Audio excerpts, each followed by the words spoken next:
Jund versus Junk Reanimator. A matchup again, the Jund players, some feel like, they can win. They certainly don't think it's favorable, but they certainly can steal some games there with a main deck ground seal, with some hate in their sideboard. Try to steal that first game, maybe lose the second one, come back and win the third one. Pat, obviously a very good player, does have an invitational championship. A lot of people do forget that. And a couple Grand Prix top 8s here and there is on the Pro Tour train. Does have 29 pro points this season, so will be on the train yet again next year. So a very accomplished player, and also did come up with the pun grading scale. He did. I mean, he's certainly influential in the pun world. Yes. Hopefully helping to keep Louis Scott Vargas in check on Twitter. Really to the benefit of all of the rest of us who have otherwise put up with that nonsense. Which I think we all know is not very easy to do. As we are going to see here, an Overgrown Tomb into a Dragon Skull Summit. Pat also has that Arbor Elf. We'll see if he has one of his 2 main deck Vampire Nighthawks to follow up with here. He does. It looks like he has a 3-drop. There aren't a lot of 3-drops, and he does have that Vampire Nighthawk here on turn 2. So you see Wolchesky does just start off with an Isolated Chapel. Makes you wonder if he does have green mana or not. He does start off one of those slow tap lands, but we do see a Forest in his hand right now. So Pat's off to an aggressive start for a Jund deck, right? With the Nighthawk here. As he does not have a Liliana. He only has 1 copy in his deck and doesn't have it here, and it's not even very good in this matchup to begin with. Sure. I mean, looking at Elliott's hand, it looks like he has a pair of Mulches, a Grizzly Salvage, that Abrupt Decay, so he actually is prepared already for that ground seal. Okay. And unfortunately for him, he actually drew one of his Crater Hoof Behemoths. And there we do see Pat having that ground seal. So Pat really has an optimal draw in this spot. Yeah. Oh, we see the Arbor Elf untap the Overgrown Tomb. It's going to play another Arbor Elf. The question is, does Pat have a 3rd land? And he does not have a 3rd land. So he does have, the 2 Arbor Elves, as we're going to see Abrupt Decay take care of the ground seal, and he does have the 2 lands. So he is, he doesn't have a lot of actual lands, but he is being able to operate. He just if he draws a 3rd land, maybe he can slam down a Thragtusk. Has enough mana right now to cast an Olivia or a Hunt Match to the Fells. So he's okay. Do you like that Abrupt Decay there? I mean, I think it might be a little premature. Ground Seal, it doesn't do anything while it's chilling in play. Maybe just cast Grizzly Salvage, get some stuff set up, and then when if you want to interact with your graveyard, then pull the trigger on that Abrupt Decay. You always have time. Sure. You have to stock that graveyard. I mean, there's also an argument made for maybe just killing one of those Arbor Elves, as he doesn't have any lands. But we're going to see a Lingering Souls here from Wolchesky. Going to pass it back to Cox. We'll see what Cox is able to find this turn, as he is going to have some lands. As Wolchesky's Cavern is on Angel, and across is going to come the Nighthawk. Spirit's going to jump in the way. We're jumping pretty aggressively, but I guess it makes some sense here. Elliott knows he's not winning with damage. Yeah. That's not his primary game plan. So we are going to see a Farseek here from Cox. He's going to search out a Stomping Ground. I think Wolchesky's probably thinking the longer this game goes, the better off for me it is, because my cards are better than Pat's in the long run. And I think Pat is the aggressor in this matchup. And those Spirit tokens are pretty vulnerable to things like a Bonfire, things like a Mizium Mortar. So he doesn't want to just get a bunch of them in play and then find out that when he wants to block, he can't. So I like actually jumping a little aggressively in this matchup. And one of the things that you do look for in these Jund deck lists as well, that's something they started to adopt, is you're going to see a Mulch here turn over, a Sunpetal Grove, a Grizzly Salvage, another Mulch, and a Lotless Troll, is they've started to adopt Thundermaw Hellkite. Yep. A couple copies in the main deck as well. So, Wolchesky has his deck list. He doesn't see Thundermaw Hellkites, but that was something, maybe in the Swiss that he could be worried about, and that's why you maybe see the chump blocking. But in's going to come that Lingering Souls token, and maybe we'll see a flashback of Lingering Souls here. I mean, I still like kind of just building up your graveyard here with, something like a Grizzly Salvage. I think he just needs to get his primary game plan going. It looks like he agrees with that line of play. So Wolchesky does just pass back, representing a Grizzly Salvage here on Pat's end step. Pat untaps, he's going to draw a card. No miracles yet for him. We'll see again if he does have maybe a Thragtusk now that he has 5 mana, or something better to do, as Nighthawk's going to come across for 2 more damage. And it looks like it is going to be, it's going to be Garrick time. Okay. So a little Beast token here, maybe a little card draw. As we're going to see Garrick move up to 4. We'll get out our white die for you guys so you can see it at home. See how big that's going to be, and there's your Beast token. And here's going to be your Grizzly Salvage, Tom, and that's going to turn over a Thragtusk, an Overgrown Tomb, another Thragtusk, a Godless Shrine, and a Deathrite Shaman. I mean, Elliott probably going to take a land here, though he does have another Mulch in his hand. And the question is, does Elliott actually? Yeah, the question is, does Elliott have a? Does he have another land in his hand? He does not. He does not have another land right now. Okay. Yeah. I kind of like just taking a land here, and maybe even just severing those Arbor Elves. Well, it looks like he's going to agree with you. There goes the Overgrown Tomb to the hand, and you want to take out those Arbor Elves, maybe? I think you just want the game to go as long as possible. Any fear of that Garrick, drawing cards, being able to undo that destruction of the mana guys? That is the one concern, and you don't have a great way to really interact with the Garrick on this turn because we do only have that 1 Lingering Soul token in play. One of the downsides of jumping early is you have less pressure on the board. Should Pat play a Planeswalker? So we do see Wolchesky untap, he draws, and he's considering his options as he does have a couple lands in his hand. He does have that Sever the Bloodline. You see a Thragtusk in his hand as well, also a Mulch. And now you're going to see the Spirit Token begin. It's going to knock Garrick down to 3. So if Pat does want to draw cards, it's going to cost him his Garrick. We're going to see. So we are going to see the Sever here. Yeah, looks like we are going to see it as he is tapping 4 mana. All right, Arbor Elf's down. And I like this play. I mean, it's an aggressive line. But now if Pat wants to draw 3, he's going to have to lose his Garrick for it. So it comes at a cost. Cox is going to draw a card. Looks like he drew Huntmaster. Yeah, it looks like it is Huntmaster of the Fells that he cannot cast yet. Here comes your Beast Token. Here comes your Nighthawk. Elliott knows he's not dying to these creatures. I mean, he has the Thragtusk already in his hand. He has the action there.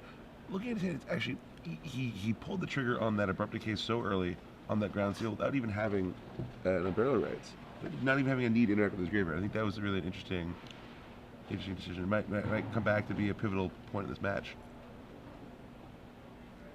The Junk Animator really is just a deck that wants to get velocity going. Yeah.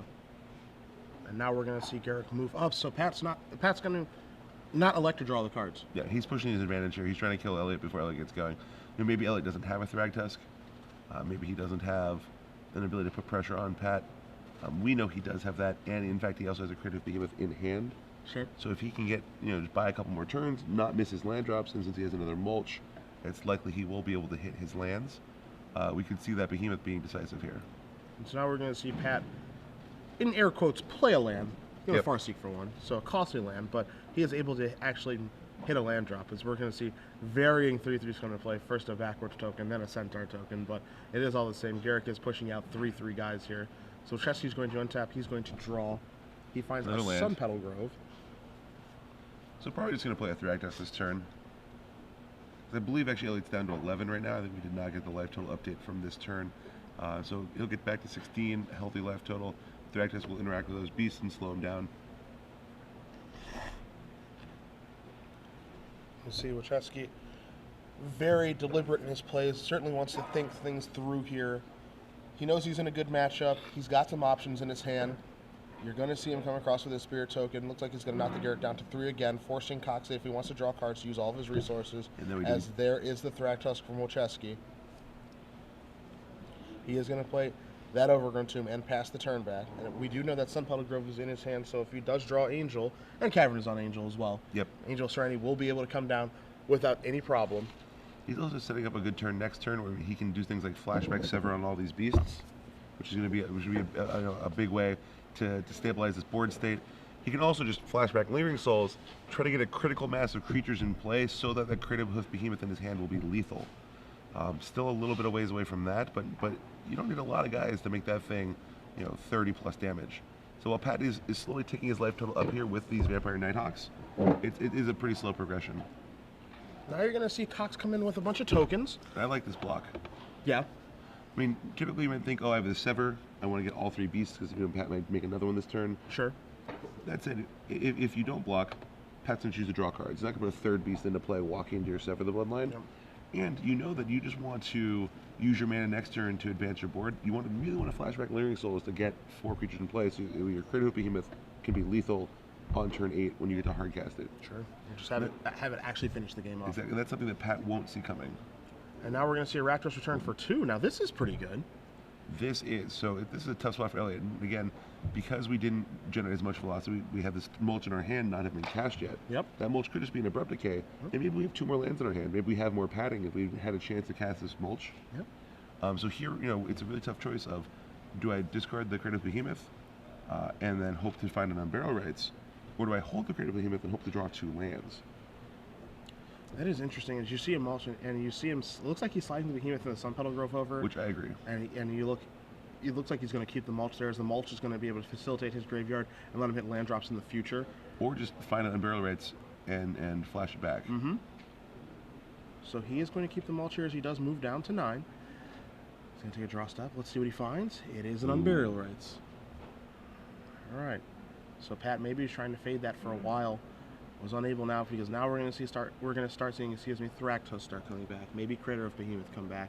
And you see, as we look at Elliott, considering his options yet again. Maybe he's going to cast Mulch to try to hit a 5th land and be able to place 2 spells in one turn. I think he needs the Mulch here, because if he misses, he can always just flash back Lingering Souls. But if he hits, he gets to bring back a Thragtusk. And I do think this first Unbarrel Rights needs to be one destabilizing the Unbarrel Rights by bringing back that Thragtusk. You can't go try to be greedy and go for the fences with the Behemoth first. Interesting. So, Elliott, considering just killing this Garrick, I would definitely Mulch first, get more information. Let's know what we're working with fully, and he comes to that same realization. And here we see a land. Ooh, another Lingering Souls. A Thragtusk and an Avacyn's Pilgrim off of the Mulch. So Temple Garden's going to go to the hand. Angel of Serenity back live again if he does draw. This actually is going to change my line. My line now would be to flashback both Lingering Souls. Clog up the board. Play the land and then go. Behemoth time. Yep, because Pat has no idea you're holding the Unbarrel Rights. Sure. He's just dead on board without realizing it. And there's not a lot he can do against your Unbarrel Rights here because it makes you discard it with the end of the Rakdos return. Well, you just flash it back. The only thing that, Pat, if you're going to look at outs to an Unbarrel Rights right now, Pat's got that one ground seal left. One ground seal, exactly. He's got ways to draw cards with the Garrick to be able to find it, but he's on what looks to be, and this is very, it feels like a one-outer to get out of this sticky situation that he may not even know that he's in. As you see, Wolchesky looks like the Spirit Token is going to contain that Garrick yet again. I think we definitely should be killing this Garrick here. We don't let Pat draw 3 cards. All right, well. He's going for this double flashback play.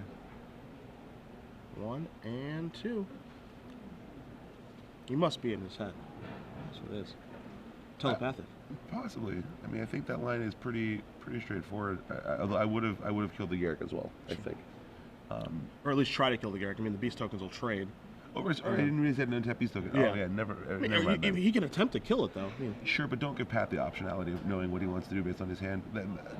I completely missed that Beast Token hanging out on the top. Sure. Of the screen. Still waking up this morning. So let's see what Cox does draw for this turn, as he is sending in very aggressively here Beast, and Vampire Nighthawk, and we'll see if maybe he's sandbagging a Bonfire of the Damned, which I guess he would have cast pre to get rid of all those Spirit Tokens, so it seems rather unlikely that he does have that, as he's considering how to block for the turn here, is Wolchesky. How many Spirit Tokens is he willing to sacrifice with his plan being Crater Hoof Behemoth? That's the big question, and it doesn't look like very many, which is a dead giveaway for Cox. That, all right, with the way that he blocked here, he doesn't block with any of the Spirit Tokens when the Beast and the Nighthawk are coming through. If I'm Pat, I'm thinking, okay, he's probably going to barrel race in his hand. I think Pat already had a pretty good idea of that, just given the line that Elliott took, the previous turn. Once that Crater Behemoth hits the graveyard, you need to be calculating at all times, is that thing lethal? Yeah. And then double flashback Lingering Souls, okay, looking a little scary. So Cox does cash in the Garrick. He's going to draw 3 cards off of the Beast Token, being the creature that he has with the highest power. And we'll see if he found a Bonfire of the Damned, which he does have 2 copies of in his main deck, as Mortars cannot be cast. 3 mana. And we see 3 mana, and that's a Liliana of the Veil. That's going to tick up. Going to show him now, unless he has a ground seal in his hand. Veil Rights is the card that is discarded. And if he does have a ground seal, as you said, that will turn things around, but he does just have to pass the turn back, and I think he is just staring lethal in the face 35 right now. That's what I think he's taking here.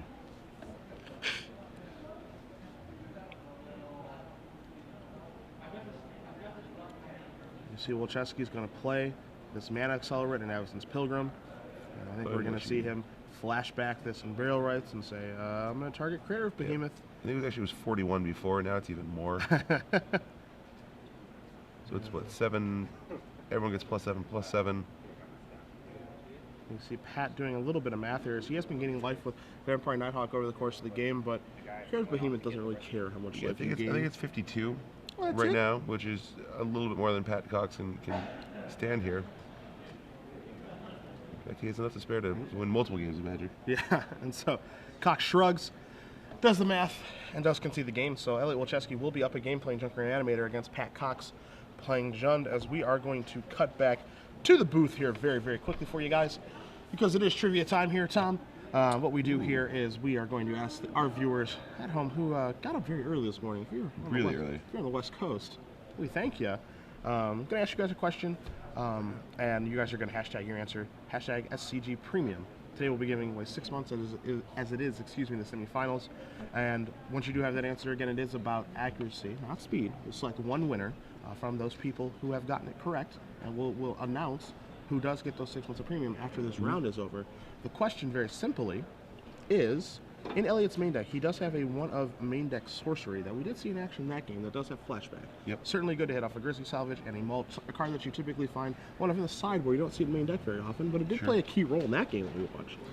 And if you're able to name that card, hashtag your answer with hashtag SCG Premium on Twitter. Again, we will select one winner from the people who do get it correct. It is about accuracy, not speed. We will announce that winner after this entire round is over.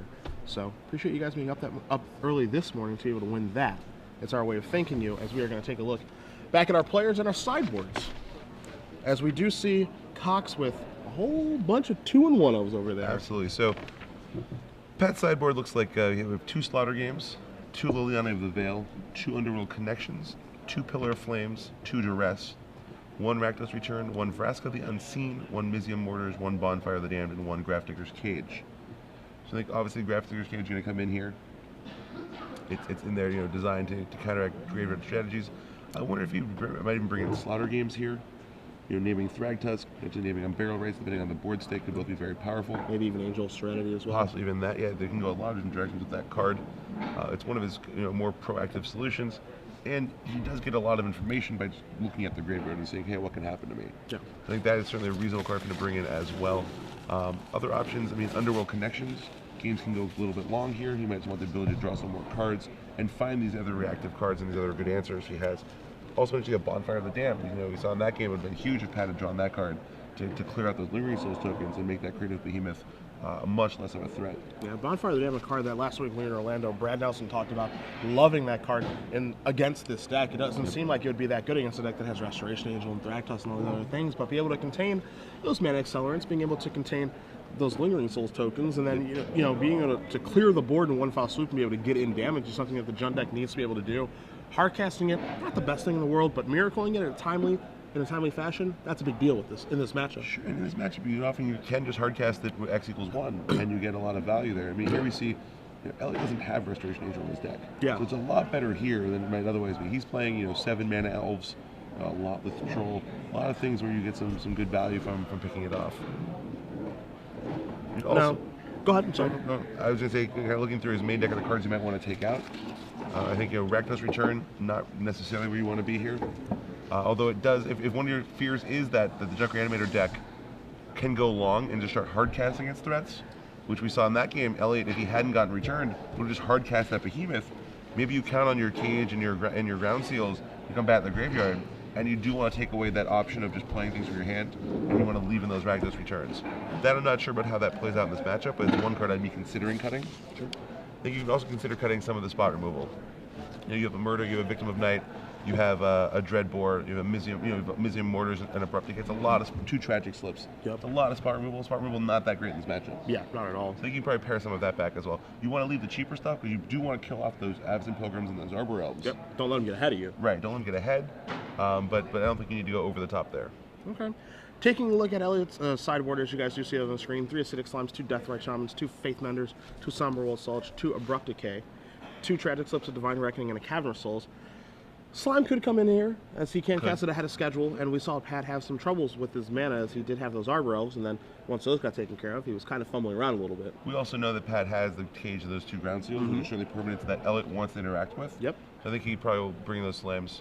Probably going to bring in those 2 other copies of Erupt Decay as well. Yep. Just be able to interact again, as you said, with those problems and permanents. Be able to kill those. Outside of that, I don't really love any of their cards on the sideboard. You see the Deathrites, you see the Faith Menders, you see the Sages, Tragic Slip, Divine Reckoning, and Cavern of Souls. None of those cards really jump out to you as being very good against Jund. And again, this is a deck where, and a matchup, where I don't think you want to dilute your deck or the matchup too much. Because I think you are favored, so you can certainly change some things, but I don't think there's any reason to kind of, go overboard. Because Pat has no way to actually exile your graveyard, you can have reactive answers are fine here, right? So Ground Seal, for instance, is very susceptible, and Cage both are susceptible to Acidic Slimes and Abrupt Decays, which trump them. You just pick them off on the turn where you care. So here I think he can rely on his graveyard plan. He does not need to get concerned, and so he doesn't need to bring in these Somberwald Sages and go overboard on this hard casting plan.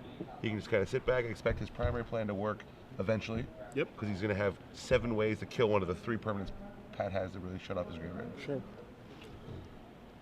Taking a look, at the main deck, as you see, both players are about done looking at the sideboard, shuffling up, have configured their plans here. One thing that you did bring up, and one thing that is not traditional at all with Junk Reanimator, and something that Wolchesky has clearly had some success with, is no copies of Restoration Angels anywhere. Yep. In his 75. Restoration Angel, a card that when this Junk Reanimator deck has 4 mana up, it's something that your aggressive decks play around. Maybe the mid-range decks, all of that stuff. You're used to it from this deck list. By cutting that, maybe he gets a little bit of an advantage by people playing around this card or expecting this card when it's not actually there. How do you feel about that decision for the tournament, and maybe for Junk Reanimator moving forward, not having that card? I think it's a very reasonable decision. So we also see, in cutting Restoration Angel, he also cuts cards like Centaur Healer, which get a lot worse when they're not getting blinked. And when your primary blink target is Thragtusk, which costs more than the Restoration Angel itself, Resto becomes sort of a slower, clunkier card. Do you play it on turn 4 for no value, just maybe to block something? Do you want to hold it and get greedy? This deck spends mana very efficiently, has a lot to do. I think you have much better plans at times than trying to being all in on this Restoration Angel. So I actually like that build. That was the build that we had been testing in Montreal. Okay. A version that had no restos. Maybe we snuck one in, but there's so much tension for slots, and there's so many cards you want to be playing that it's just there's not much room left in the deck. And I think one of the primary spots you can shave numbers is on those restos. Right. Well, certainly something that advantages you in this list when people don't have your deck list. Right. When you're in the top 8 and players are working with much better information because they are able to get each other's deck lists, seeing that, it might be a little bit jarring for someone like Pat Cox to not see that there, but it's also kind of nice because you don't have to worry about it. Right. As we are going to see Pat and Elliott, looks like they're going to keep their hands. Pat is going to begin here with an Overgrown Tomb. We're going to see Elliott start off with a Temple Garden, going down to 18 and following up with an Avacyn's Pilgrim. So he's certainly out ahead, which is where he wants to be, certainly in this matchup. So there's one interesting physical observation to make here, and when Elliott drew his card, he looked at it and he slid it immediately to the back of his hand. Sure. Pat, if he's watching Elliott's mannerisms, and then he played a land from the very front of his hand. Sure. Pat knows he didn't draw a land. Okay. And Pat is an experienced player. He's watching things like that. He's picking up those kind of tells. One area you can improve your game a little bit is just don't leak that kind of information. Just shuffle it into your hand. Yep. I know one thing that I used to do at the beginning of when I was playing Magic and starting to grind through PTQs is, when I was looking at my hand, as you're going to see a lot with Troll here, I would move my lands to the front, my spells to the back. Yep. And that's a horrible tell. I have 2 or 3 lands in my hand. Right. And as you said, you just don't want to give away that free information for someone who is just paying attention and looking. As Pat does draw a card here, and maybe that was a Bonfire of the Damned as he slowly drew it. Maybe not. Maybe bluffing. Who knows? As we're going to see a Dragon Skull Summit here into a Mizium Mortars here from Pat. Killing that enabler. Yeah, that's it's certainly an important card to get off the table. Yeah, it's certainly an annoying card against John too because it can regenerate too once the mana's up. Yeah, and if you watch, so there's been a number of videos on the internet of Brian Kibler shuffling cards. Right? Yep. He goes a little overboard, but his hands are always moving. Those cards are always flipping around, and I think he first developed that habit to make sure that he did not spew that information. Sure. Don't have to go quite that far. You don't have to. You don't have to have that's almost a nervous twitch at times. Yeah. But I think it is a good behavior to get into. And now we are going to see a Somberwald Sage here by Wolchesky. So he did bring in kind of the more powerful hard casting plan. And as you see Cox taking a look at it, we'll bring it up on the screen for you guys as well. Card that, again, Brad Nelson has been a very big fan of, very big proponent of in these decks. To be able to kind of take some decks by surprise and go way over the top is, some people may sideboard out some removal against you. You can take advantage of this and cast a turn 4 or even a turn 3 Angel of Serenity and just get super far ahead. My guess is that he shaved some of the one-drop accelerators in order to power out and make room for this guy, and to make room for his removal. He's becoming more interactive. The game can go slower. He doesn't want to be as susceptible to cards like Bonfire, or Pat's Tragic Slips and Pillar of Flames. And you see that Pat has already cast, as you said, a Tragic Slip. He has cast Mizium Mortar, so now he's used 2 removal spells. And now you're looking at the Sage, and if I'm Pat, I'm going, I think I kind of want to get that off the table if I can. And here's a Dreadbore to be able to take care of that. Actually, he's going to pass the turn back. On turn 4, Pat probably wants to establish a threat like a Hunt Master of the Fells, but with that thing staring you in the face, even if Wolchesky doesn't have it, you don't know that he doesn't have it. We might know at home. Here in the booth, you guys might know at home, but if you're Pat, you're going, you're threatening 6, 7 mana next turn? I don't think so. Actually, so Elliott just drew a Tragic Slip, which is a card I did not expect him to bring in. because I don't feel like he needs to interact as linearly with Pat. His game plan seems to be more powerful. It seems to contain a lot of trumps. Maybe he's just giving some respect to Olivia Valderin. Sure. Which is certainly a threatening card against him, and one that his abrupt decays can't kill. Yep. But even so, it's actually a little tricky for him to set it up. I guess Olivia will maybe ping down a Lingering Souls token to power up the Morbid. Yeah. And maybe that's what he's counting on there. As we are going to see a Huntmaster that falls here from Cox. Wolf token comes into play. He's going to gain 2 life. Does play an Overgrown Tomb after all of that good stuff and passes it back to Wolchesky, who we know has a Lingering Souls in his graveyard. You see an Overgrown Tomb in his hand. You see another Lingering Souls in his hand as well. So he can, play in flashback Lingering Souls. He can't just play that Overgrown Tomb untapped, start to threaten Gavney Township activations. Certainly a lot of options available to him yet again as he's playing Junk Reanimator. But with Pat on 5 mana, I mean, he does only have 2 red sources. He has already used 1 Mizium Mortars. The thing, if I'm Elliott, I'm running through my head is, do I want to get, that many Lingering Souls activations into play and susceptible to a bonfire? Yep. Or do I want to just get 4 tokens? 4 tokens are pretty threatening. Sure. So I don't think you need to make the flashback here. I think just cast it from your hand, play a land tapped, or maybe even just leave up Abrupt Decay, and just get to work with just the 4 tokens. Yeah, and you see his hand. There's nothing very impressive about Elliott's hand this game. We haven't seen him run into a Grizzly Salvager or Mulch. Right. He may have sliced down a couple copies of Unburial Rites, who knows? But you don't see a Thragtusk. We know there's no Restoration Angel here, so he's playing a relatively fair game of Magic, and it's kind of funny to say fair games of Magic involve Lingering Souls being cast in flashback and Gavney Townshipping, but it's something I think that Cox's deck can beat rather easily, as we are going to see a flashback Lingering Souls here. And what we're probably going to see here, Tom, is he's going to play that Overgrown Tomb tapped, and then represent Abrupt Decay. Yep. And I think that's reasonable. I would have. It's tricky. So you want to cast one from your hand so you'd be more mana efficient on a future turn. Okay. So that way, if Pat does just play a bonfire, you just spend 4 mana and you get them both back. That said, Elliott knows he's going to have 5 mana next turn, so maybe he doesn't mind spending the extra mana later. Sure.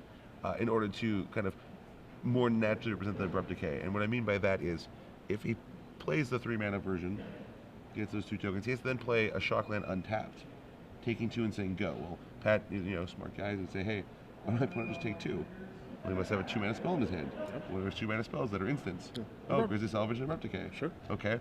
And then in turn, he didn't cast Grizzly Salvage. Oh, he has an Abrupt Decay. Sure. So that process of information sharing, you leak that by using up that extra mana. Yep. And I think Elliott Mage decided it's not worth paying 2 life here and spewing that much information just to be a little bit more mana efficient. And now we are going to see a Bonfire of the Damned for 2. So Cox is going to clear out those tokens. He's going to get in here with the Huntmaster and the Wolf.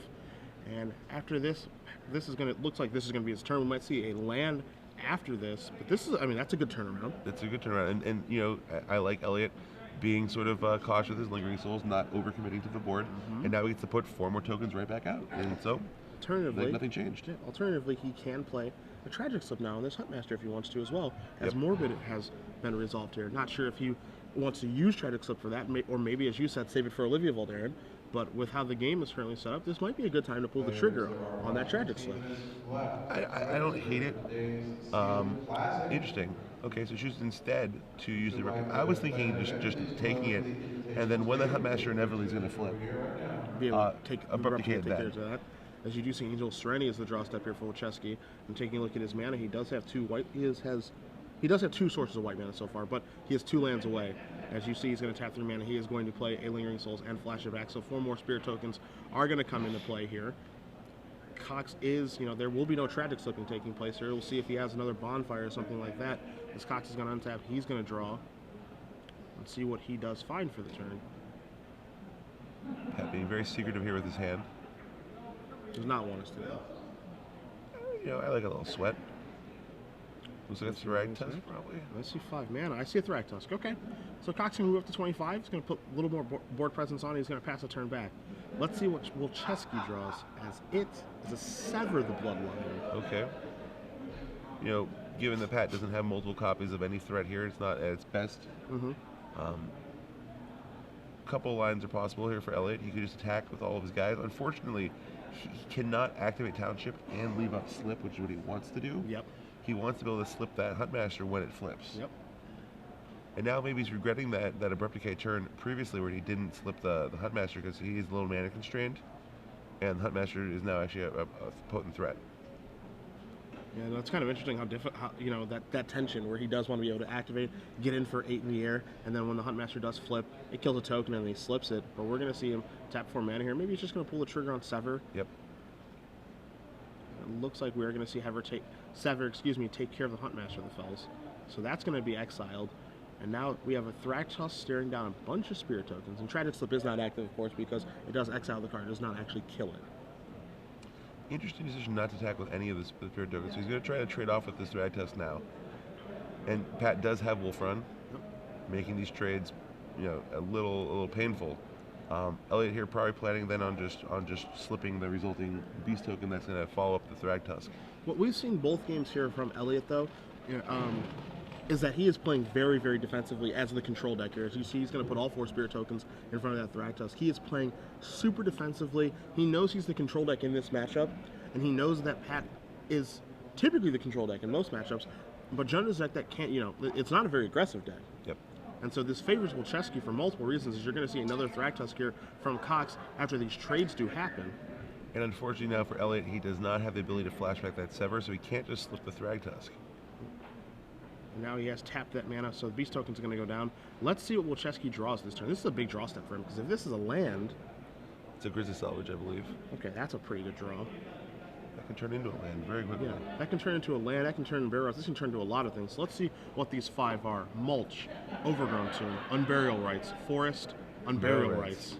Now, unfortunately for him, he doesn't have a good Unburial Rites target yet. He just has that Lotleth Troll. Or you could say, fortunately for Pat. Fair. You know, that he does not have anything good to do with that, with those 2 copies of Unburial Rites.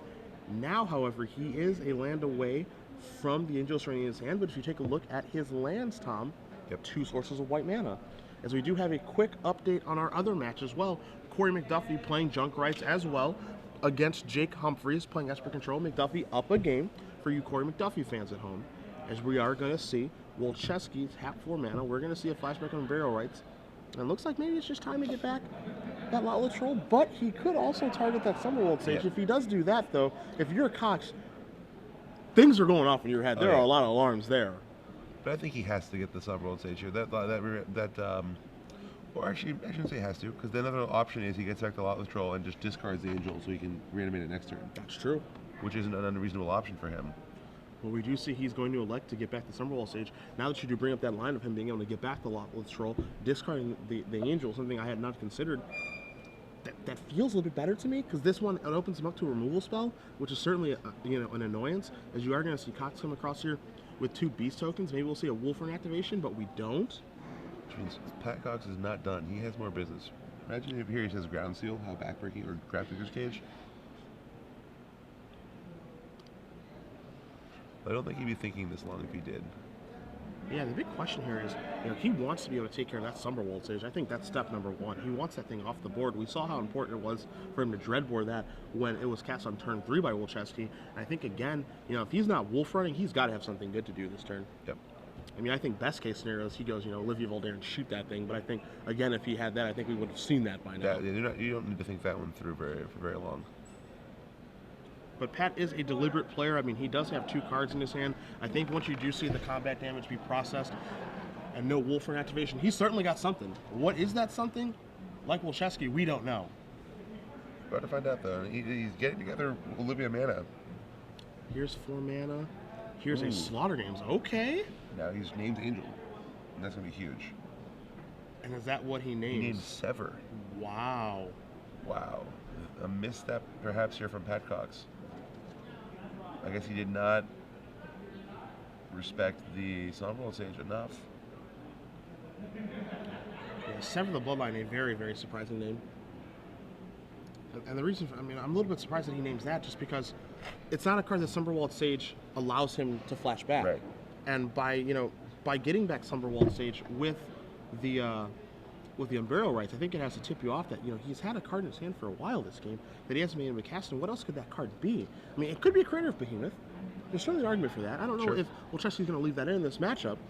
It certainly did win him game 1, but I'm a little bit surprised to see him name Sever the Bloodline. But you also do see the fear of Sever the Bloodline as well, because he does have 6 mana. It looks like Cox is all in on these Beast tokens to get the job done. So we are going to see Wolchesky's deck get shuffled. You see Angel of Serenity go back face down, and you see Cox with his hand on his head, as he does know that that Angel is coming now. Wolchesky does draw a card. It looks like it is an Overgrown Tomb here. So let's see. I mean, we're likely going to see an Angel of Serenity here, just to clear things up. But let's see if Cox can come back from that, as you are going to see Wolchesky at 3 mana.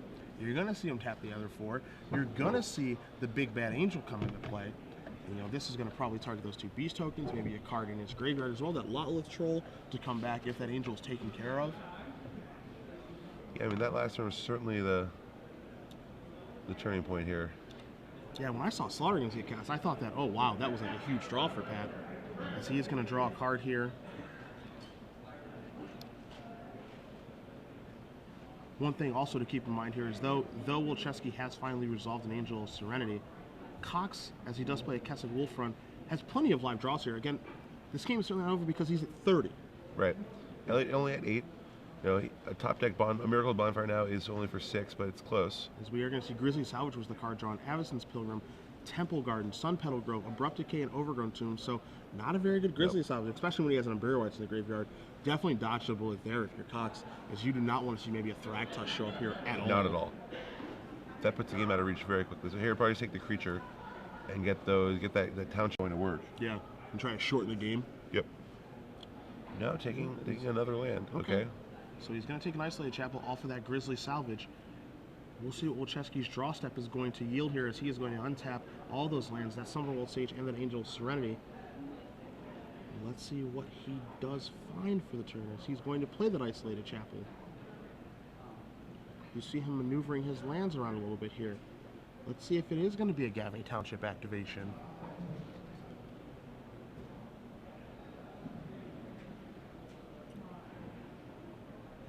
Here comes your Angel, and here comes your Sage. So that means here comes the Gavany Township.